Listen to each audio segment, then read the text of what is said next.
Hello, friends.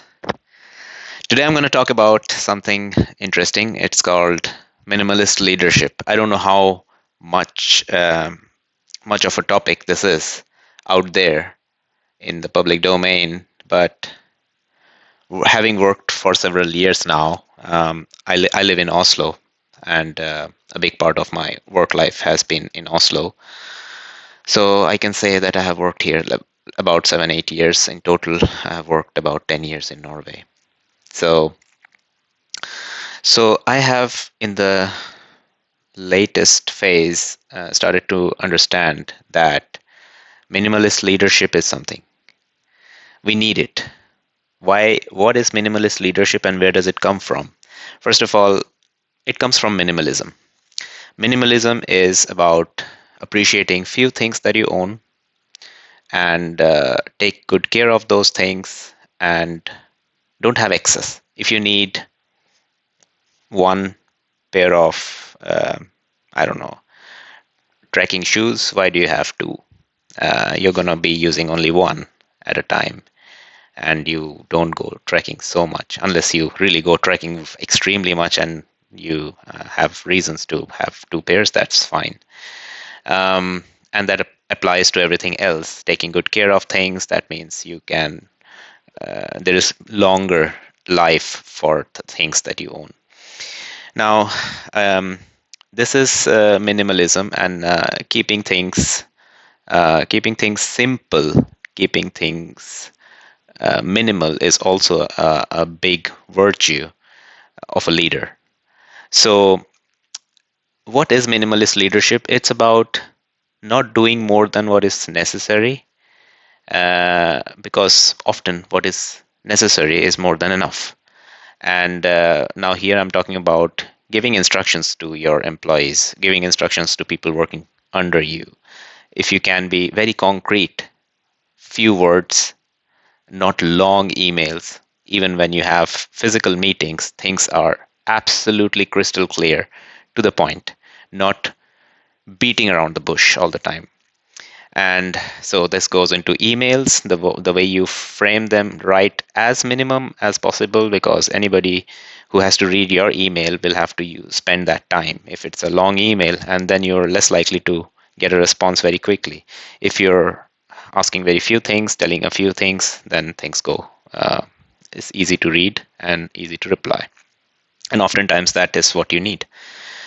So that's that. Keep it simple. Do not micromanage. This is the exact opposite of micromanaging, like really digging in and trying to really almost do the job yourself. Like, what's the point? So it also is to do with respecting the competence development of people, where you trust them, you give them the tools and the skills and the learnings. There is an onboarding process. You help them out, and then you let them grow into something. You don't want to form too much, so you let them be. You have the tasks and you guide them when they need it, and keep it simple, and just so a lot of the times, a lot of the important things get lost in a big detail. Let's say, let me give you an example. Let's say you have a um, tiny little ball, let's say table tennis ball, in a massive sack of many other things, right? So how hard would it be to find out that tiny little ball, right? It might get damaged because it's in a big sack of things with heavy things.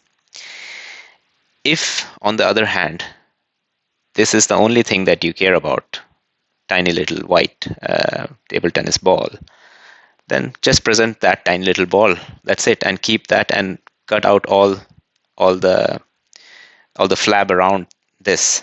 So this is, in essence, a visual way to express that what you need, and things are little, and things are concrete, and they are not empty words. They are, every word you use has an impact, has a meaning. Why are you using them?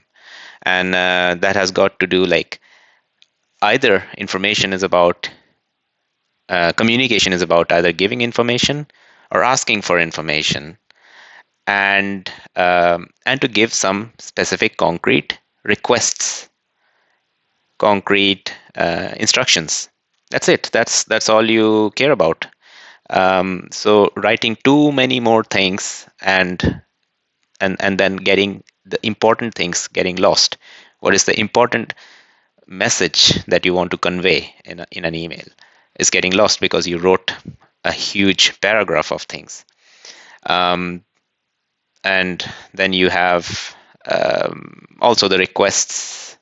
You want them to do a certain thing in a certain way or whatever. So rather focus on that, so that every single word somebody reads in your email, they get a lot out of it. And that's what you need. Minimal use of words and concrete and specific instructions or requests. And certainly focus on also being polite, gentle, and showing that you actually care about them.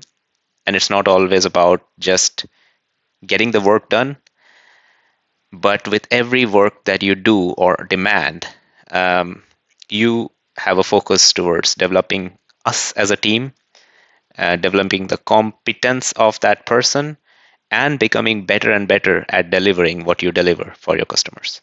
So in it became a little bit longer video, but I think I have managed to say what I had to say.